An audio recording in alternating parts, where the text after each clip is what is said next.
Weaver Show. Uh, we're here really to discuss things that a lot of folks don't want to discuss and to engage with some conversation and some thinking and some thought patterns that people seem to be uncomfortable with because we have a society now that seems to be embarrassed to be controversial, to hurt someone's feelings, to be called a name, mean spirited, racist. Um, I was at lunch the other day talking to a good friend of mine about this subject. White guy. In case you don't know, I'm a black guy. And we're sitting down talking. We meet regularly and chit chat. And we was talking about some racial issues in America and in our personal lives. And I asked the guy, what's wrong with being a racist? So wrong that the state has to get involved, that people lose their jobs if they're accused of being racist. What's wrong with that? Why should a racist bother me? He tried to give me the explanations that we all have. Making us bad society, what we've done to black people in the past, and all these little guilt trip things that you white folks seem to lean on for comfort. And so I really asked, I said, man, if you and I went to this restaurant that we're in now and walked up to the front door and had a sign that said no blacks allowed, would you come into the restaurant? He said, no. I said, that's my point. If we let these racists be racist, they will go out of business because white people today don't play that game, but black folks today don't play that game. And somebody calling me a name to hurt my feelings will not cause me great emotional distress. I can get over being called a name. We don't have to have the vigilantes and we don't have to have all this protest. And I should not be able to get a waiter in this business fired because he calls me a name.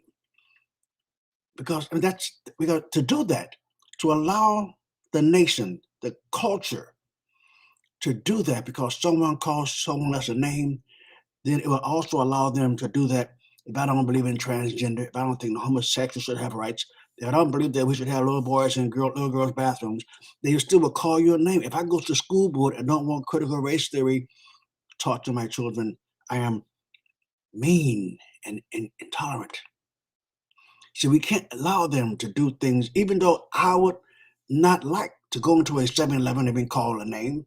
I wouldn't like that, but I can deal with feelings. And if someone attacks me or assaults me or walk up to me and call me a name and you get out of here, blah, blah, blah, can't we at least start with the concept that he and I should be able to deal with that together personally before we involve other people? If we don't have that as a mindset, America, we're going to lose the concept of even talking to each other and dealing with each other. So I'm asking you, what's wrong? See, the whole idea about anger and rage. What happened in Kenosha was out of rage. You had a black man killed and people started rioting because they felt there was no hope, no other power they have but to riot. And those folks were people in the community who have been listening to the slave masters and their puppet machine, the press, to tell them how bad America is because they're black.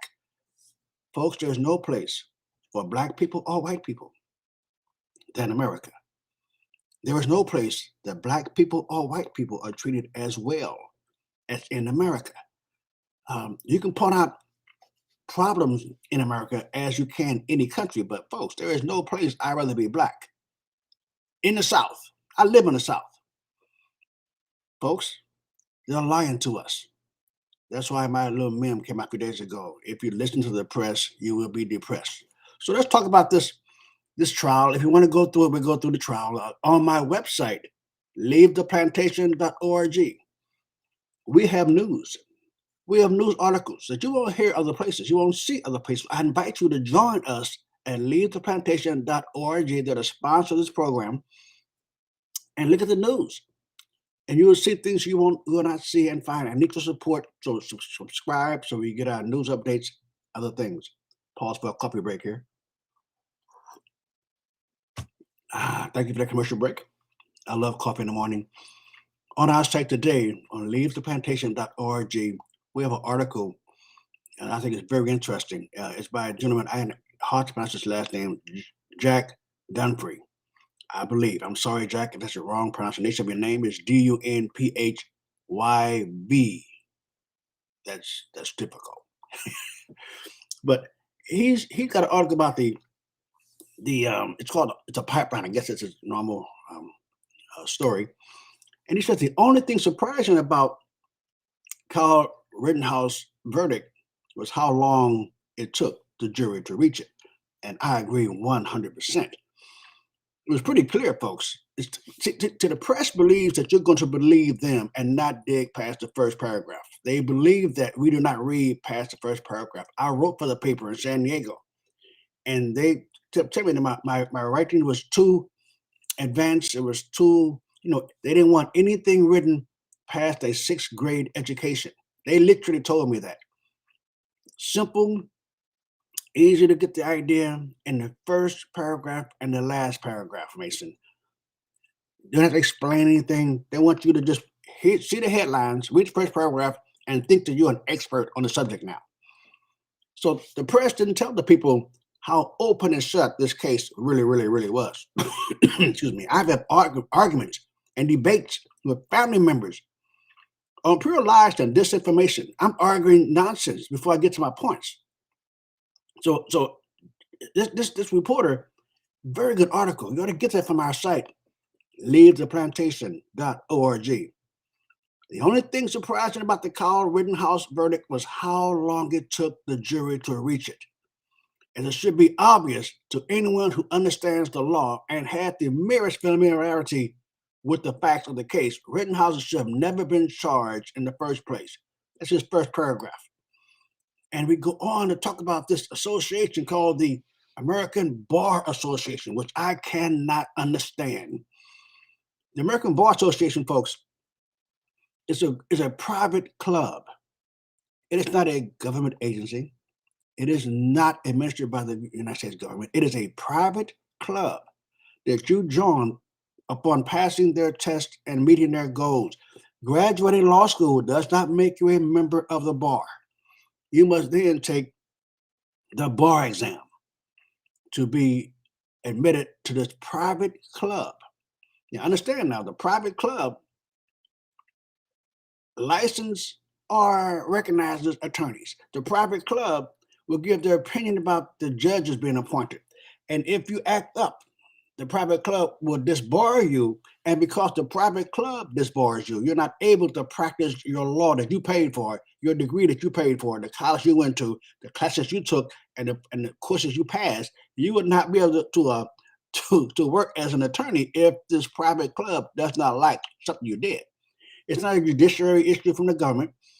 It's an investigation of the private club. And they set aside the rules of engagement for attorneys.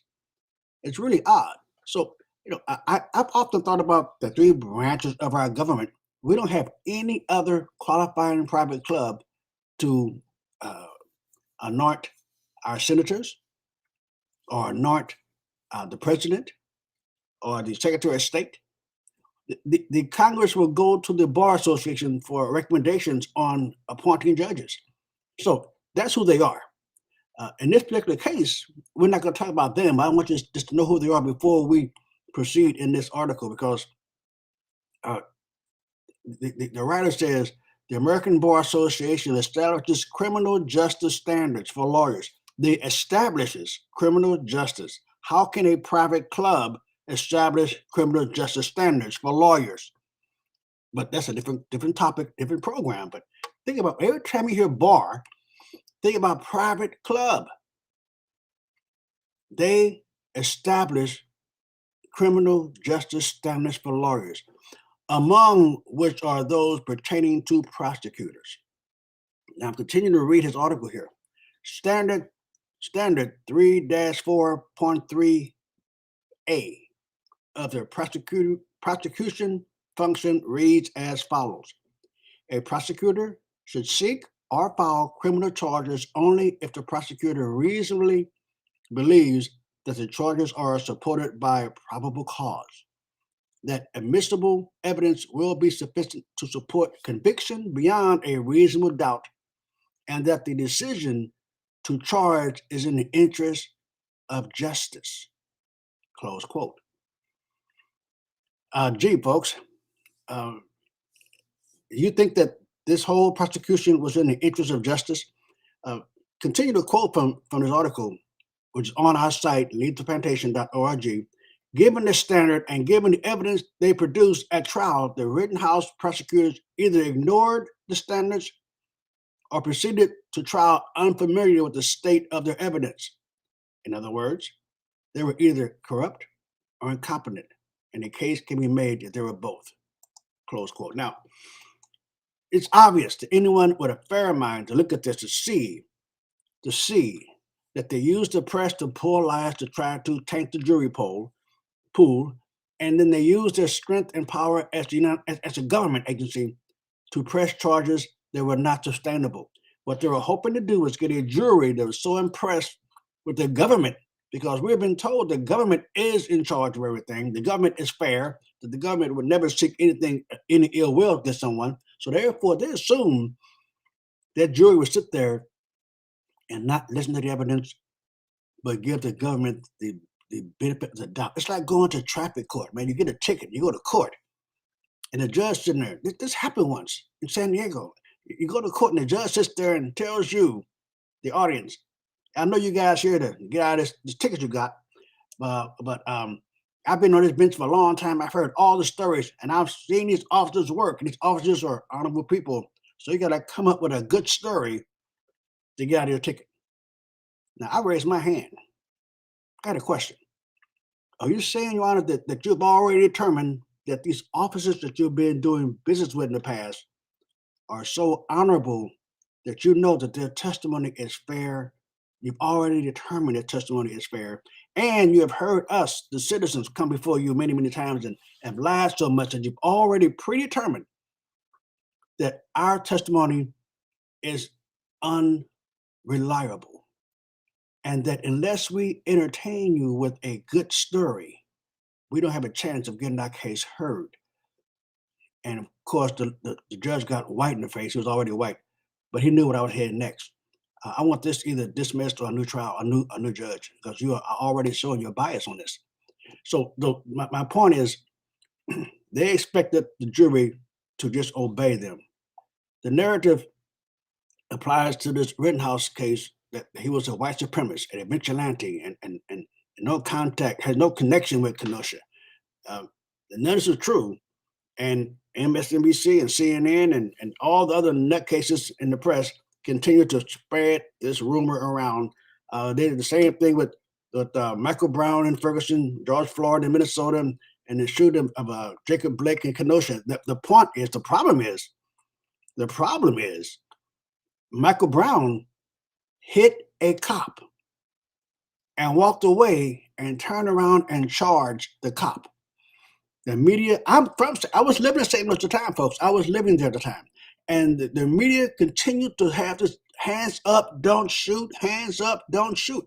And they prescribed it and they pumped it up until the grand jury testimony, when they brought all the witnesses in and they had to swear under oath, lie and go to jail. All of a sudden, guess what? His hands wasn't up. He wasn't shot in the back. He wasn't murdered. He wasn't executed. All of a sudden, all the media nonsense flew out the window, but the media did not report that. So today, I am still debating with family members on Michael Brown. Well, he shouldn't have, he blah, blah, blah, all the same thing with Trayvon Martin. Zimmerman shouldn't have followed him. Zimmerman shouldn't have followed him. And Rittenhouse shouldn't have gone there, should have been by himself. It's always us who should not be in a situation where we have to kill some fool who's messing with us. Zimmerman was walking down his street, and they're saying that he was following him. Give them all the arguments, folks. Here's how you handle this. All this stuff, he shouldn't have been there, shouldn't have done that, shouldn't have did this thing, therefore it was okay to kill him. That's what they're saying. So when you argue with them, take the argument. Give them that Zimmerman shouldn't have followed him, that Zimmerman was a white racist, that Zimmerman approached this kid. Give all that to them, if that's true. So you're saying that I can do something so bad that I could feel so guilty behind it that I should let you kill me. That's what you're saying. So if I follow you and hurt your feelings and make you scared, that I should allow you to confront me, allow you to knock me down to the ground, allow you to straddle me in fighting stances, or beating with your fist, allow you to beat my head into the concrete over and over and over again. And then I should allow you to take my gun off of my waist, saying I'm going to kill you. And I should allow you to do that. That's what they're saying, folks. I had a debate with a dude at a restaurant in St. Louis, and this big dude. I knew the guy, big tough dude, and he had his wife with him. I said, "Listen, man, you think that I can take you in a fight?" He said, "Well, no, 40 years younger, and I work out." I said, "So I can't. There's no way that I can go toe to toe with you and hope to win, right?" He said, "No." I said, "So what could you do to me? What could you do to me so bad that you would allow me to kill you?" And he looked at me, and his mouth got dry. I mean, nothing. No matter if you stalked me, if you insulted me, if you kicked my wife in the teeth, if you beat my kids up, if you did the worst things possible to me, you would not allow me to take your life. You would still fight for your life. So no matter what the cop did to Michael Brown, no matter what Zimmerman did to Trayvon Martin, no matter what he did to that situation that happened, when it comes down to you taking my life, you got a right to defend yourself. There was a case in St. Louis, in San Diego, Sagan Penn. Hope I can remember all the things on this. This young black dude, aspiring karate expert, wanted to go to the Olympics in karate. Was coming home on Sunday with his buddies in the back of his pickup truck. He drove up, and the cops stopped him for no reason whatsoever, other than the fact, bunch of black kids in the gang neighborhood. Gotcha, got that. In that gang neighborhood, does not give you probable cause. But they stopped the kid, and the kid is cooperating. The kid is saying, "Hey, here's my license." He threw it on the floor. The cop didn't like that. He backed up. The cops approaching him. "What you doing?" Approaching him. He had not done anything. There was no accusation of him doing anything. And they found tackled this guy. The cops started swinging his video clip at him. The guy was a karate expert. His trainers testified in court. He could have disarmed that cop in the billy club. He had the skills to take that billy club out that cop's hands. But instead, he used his arms to block the blows and backing up, just blocking the blows, just not even angry. His partner cop run and tackles him and gets on top of it. Don't forget now, ladies and gentlemen, no charges, no accusation, no suspicion. The guy was just acting like a grown man. And long story short, he's got this guy's arm under him. The cop got the guy's arm under him, and Sagan Penn releases his arm and pulls the cop's gun out on him. The cop is going to kill him, he believes. And he pulls the cop's gun out on him and points at the guy's chest.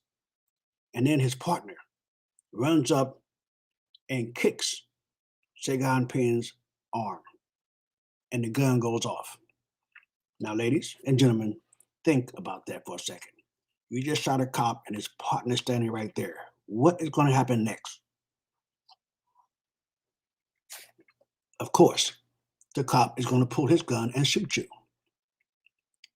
So here's the scenario. Sagan Penn, a little 17-year-old kid, has just shot a cop off of him. Actually, he didn't shoot the cop.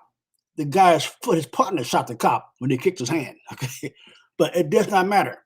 Sagan Penn knew the other cop is going to kill him. So he turned around with his gun and shot the other cop first. Inside the car, there was a ride-along civilian, and she's the one that called the cops. And Sagan Penn didn't know if there was another cop. Saw somebody in the car. I'm not sure if he shot at her or not. I'm not sure. It's been a long time ago. And Sagan got in the cop's car and left. His grandfather turned him in, and he went to court. Can you imagine the situation now, folks? In San Diego, California, in a black neighborhood, this guy shot 2 cops. He was a trial, stone-faced, intelligent, attractive, and stood there after day after day after day. And the idea was that these cops are out of hand. These cops were out of their authority. These cops threatened his life. And he shot both cops and got acquitted in San Diego. acquitted, self-defense. Young black man in the hood with a bunch of black men in the back of his pickup truck in a gang neighborhood, confronted by two cops, overbearing, overstepping their authority, and he shot both of these cops and got away clean. No probation, nothing. He walked out that courtroom because he was defending his life. And so you got the case today. Fast forward to the day. You got a young man trained. Doesn't matter how he got there. We can debate whether he was drove across state lines. I don't care if it came from Mars. I don't care. I don't care if the gun was legal. I do not care. You can get shot with a legal gun as well as a illegal gun. A legal gun was to protect your life like an illegal gun would. So they're trying to make all these little stories. The fact of the matter is, everyone he shot aimed a gun at him or tried to hit him in the head with a doggone skateboard, which is a deadly weapon. He returned deadly force. When you aim a gun at somebody, you better pull the trigger. Unless you're trying to warn them off or something. But this young man, was not attacking anybody. He had just put out a dumpster fire being sent to a gas station to burn the gas station down. He was there to protect the property of the people that asked him to. And they attacked him. The press is trying to present the idea to us that we are supposed to allow ourselves to be murdered. And that's the press's job. That's why if you listen to the press, you will be depressed. Yes, and the article concludes, yes, Kyle Rittenhouse was impudent and decided to join the older man in Kenosha. Well, I'm not sure if he was or not. Impudent, 17-year-old kid, grown behind man. Folks, maturity and age does not come with an age. You can't determine at 18 now I'm grown, at 17 I'm not grown. The government artificially put a limit on adulthood so you can have your own way or your parents' way. They artificially choose a date. 18 is a chosen date, but it does not mean that a 16-year-old is not mature enough. It does not mean that 18-year-old is mature. So Rittenhouse had no obligation to let his age reduce his ability to protect himself.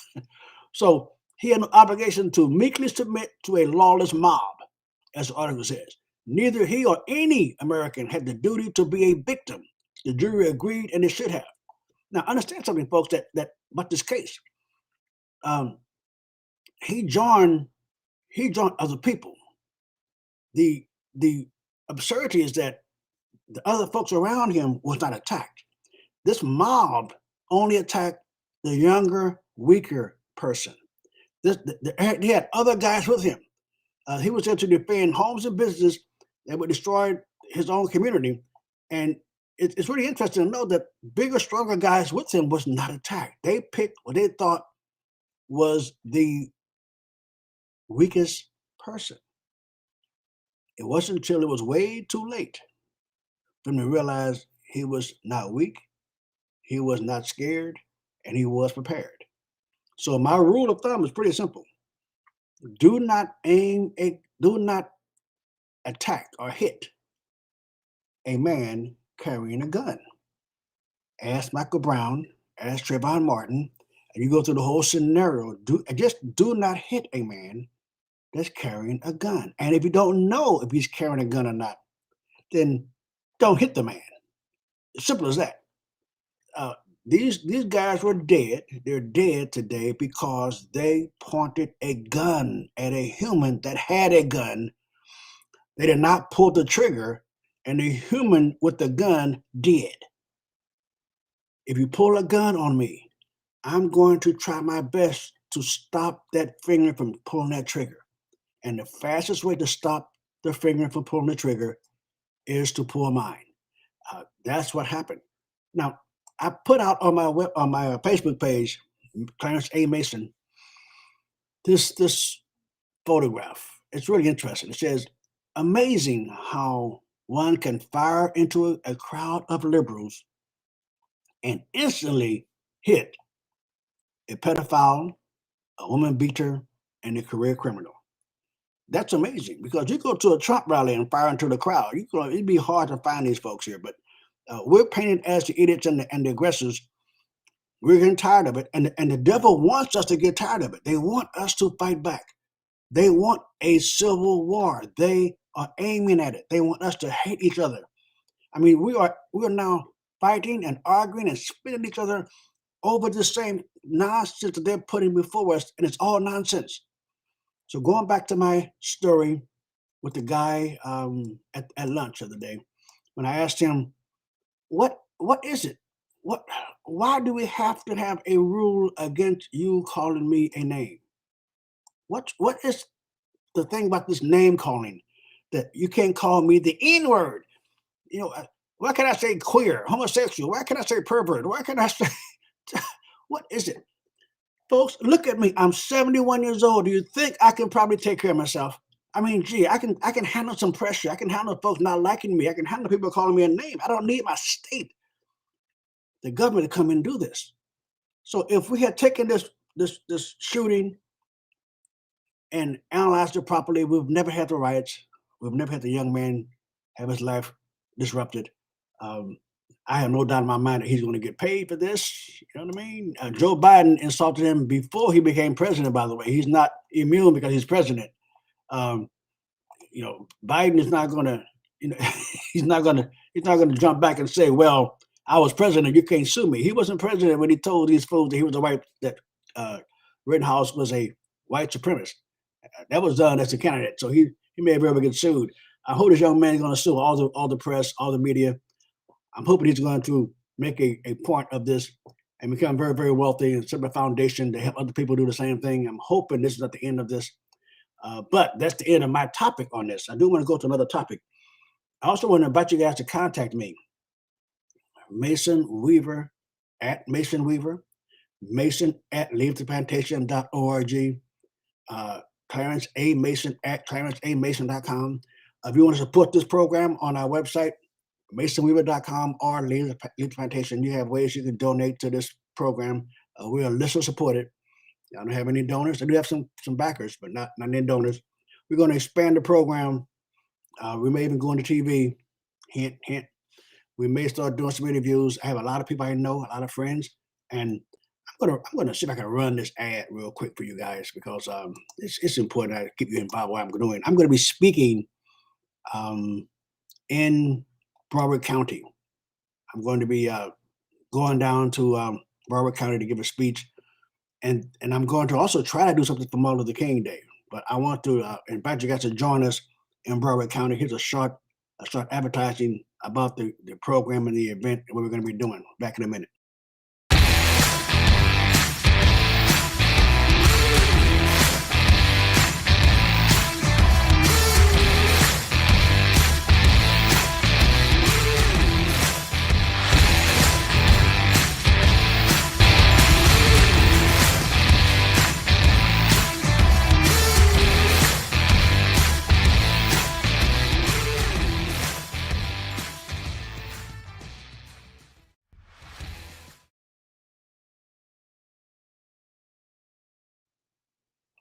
So, folks, that is December the 14th, 2021. Join me and Roger Stone in Pompano Beach if you want to be there to have a great time. I got some things to announce there. Sign my books there. So come on by and support us. Also, if you want me to come to your group to speak, yes, I do have a fee. I do often waive the fee for the cause. Contact me at the best way is Mason at leavetheplantation.org. The organization does support things that I do, and we want to keep track of you. I would come anywhere. You may have to pay for the hotel and buy me a sandwich. I do charge for major events, but the important thing is to get this message out. I discuss things at an angle that other folks are afraid to discuss because you're afraid of being called names. And I got that. I'd rather discuss economics. I'd rather discuss the stock market. I'd rather discuss income production. I'd rather discuss cash flow and not making dough. I'd rather talk about retirement, debt free. But boy, there's a fire in the barn right now. We got to get those crops together, and we got to do some things. So first, we're dealing with the lies and disguise. So we're going to talk about politics. I'd rather talk about God-centered politics, and maybe we'll get to that. But contact me, Mason at Leave the Plantation, about your organization. I do speak worldwide. I will say things that you will not hear anywhere else. So I thank you for that. Now, also in the news, the shot, the jab. And there's a lot of stuff about this vaccine and the shots. There's a lot of stuff. And some of it is misinformation, portraying as conservative news. There's some misinformation, some stuff, but they want us to look stupid. They want us to look foolish. So I'm going to caution you guys, double check the sources. If you see something that looks like it's a news report from someplace, look at the name, uh, copy it, and just Google the name. See who these people are that's writing this stuff. Because there's a lot of things out here that is simply garbage aimed at conservatives to pick up and spread so we can look foolish. But to me, the indicator about this vaccine is how much the government wants you to do it and how eager liberals and Democrats in government want to punish you for not doing it. Interesting, everybody has to take the shot to buy or sell. You can't travel, you can't eat at restaurants. You need a passport to go around. Even though the Constitution gave us the right to travel, no one knows the Constitution anymore. Don't forget that. No one knows the Constitution. It's not mentioned in school. Very seldom mentioned in law school. So we're told to obey the authority, obey the science. We're told to depend on the science. Well, we can depend on the science. The science is saying that the garbage is not working. The science is saying that the vaccine doesn't stop you from getting the flu. So they changed the scenario to, well, you won't get the flu as bad. Well, you're also dying fully vaccinated. Do you die as bad? It's garbage. It's garbage. We know it's garbage. But I have a question for President Biden. If you're going to force the military to take the shot, if you're going to force the federal government employees, millions of them, you're going to force them to take the shot, you're going to try to mandate business to punish their employees for not taking the shot. Got thrown out by courts, but you're still trying. If you're going to force everybody under your thumb to take the shot, why don't you require the shot to get welfare check, food stamps? Why don't you require the illegal aliens that you ship out to other states to get this shot first? Mr. President, I'm just curious, if this is really, really a matter of health in our country, why don't you force the prisoners in your federal jails to take the shot? Because they're already your slaves. They're already under your control. And you just want more of us under control. What makes me suspicious about the shot is how they react to it. You see, folks, you can tell a planet. Scientists, astronomers could tell a planet exists by the gravitational pull it has on other objects around it. You don't have to see the planet. You don't have to know the planet is there. But you can tell how the other things react to its existence. So I don't have to know what the government is up to. I just have to know that whatever they want, I probably got to look at pretty carefully. This government has no history of protecting you. That's why we had to have a Revolutionary War. That's why we had to have a Civil War. The government has to be constantly under our watch and our control. We have lost control because we believe we send our kids for too many years now to government schools. First thing, you send them to government school, funding your kids' education, and if you gave me all your money and your children to educate, I will raise your kids to work for my kids. So if you have the government in charge of your schools, in charge of your education, your kids are going to worship the government and not worship you. So we have generations now of children under government education, and they're out there fighting you because you don't worship at their altar, the government. So I'm just curious, so folks, as we go into this season of holidays, watch for the attack on the seasons. Watch for the attack on Thanksgiving. The pilgrims are bad. Watch for the attack on Christianity, and watch for the attack on Easter. Watch for them to attack your holy belief system while they promote theirs. That's their job. Your job is to pay attention and show up. Your job is to support this radio program and others like it.